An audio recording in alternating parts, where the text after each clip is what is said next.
உண்மையிலேயே உயிர்களின் மீது உண்மையாக அன்பு செலுத்துகின்ற ஒரு இரட்சகர் இருக்கிறார் என்றால் அவர் பேயையும் நேசிக்கக்கூடியவராகத்தான் இருப்பார். எப்படி என்று கேட்கிறீர்களா? கிறிஸ்து ஒரு இறையருள் பெற்ற இறை ஆற்றல் மிகுந்த உயிர்த்தெழுகின்ற வலிமை அவருக்கு இருக்கிறது என்றால் அத்தகைய வலிமை உள்ள நபர் தன்னை சிலுவையில் அறைகின்ற அந்த மனிதர்களை வென்று அவர்கள் பேய் பிசாசு என்று அவர்களை தண்டித்து அதிலிருந்து அவர் மீண்டு எழுந்திருக்க முடியும்.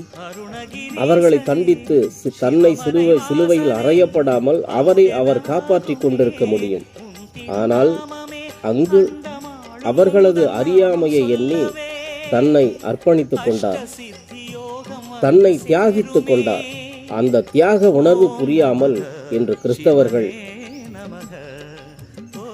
இந்து மக்கள் வணங்குகின்ற சில வழிபாட்டு முறைகளையும் வணங்குகின்ற கடவுள்களையும் பிசாசு என்பதும் அவர்கள் வழிபடுகின்ற கற்பூர ஆரத்தியை தொட்டால் அபிஷேகம் போய்விடும் என்றும் சொல்வது எவ்வளவு கொடிய பாவம் என்பது அவர்கள் தானாக உணர வேண்டும்.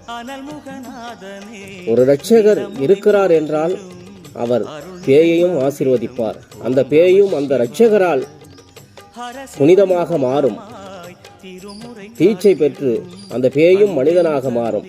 அந்த அளவிற்கு ஆழமான அன்பிற்கு பாத்திரமான மனிதர்களாகத்தான் இந்த பூமியில் வாழ வேண்டுமே தவிர எந்த ஒரு மதத்தையும் குறை கூறி எந்த ஒரு மனிதன் மனதையும் நோகடித்து எந்த ஒரு வழிபாட்டு முறையும் குறை சொல்லி அவர்களை இழிவுபடுத்தி என் மதம்தான் உயர்ந்தது, என் கடவுள்தான் உயர்ந்தது என்று பாகுபாடு பேசுவது பெரும் பாவம். அதை தயவு செய்து இதன் பிறகாவது அந்த அறியாமையிலிருந்து விடுபடுங்கள். கடவுள் என்பது பரஸ்பர அன்பினால் இந்த உலகை கட்டி ஆளக்கூடிய ஒரு மாபெரும் சக்தி. இதில் அவர்களுக்கு பிடித்த முறையில் மத கோட்பாடுகளை வகுத்து கொண்டு மதங்களை உருவாக்கியவன் மனிதன், மத வழிபாட்டு முறைகளை உருவாக்கியவன் மனிதன், கடவுள் அல்ல.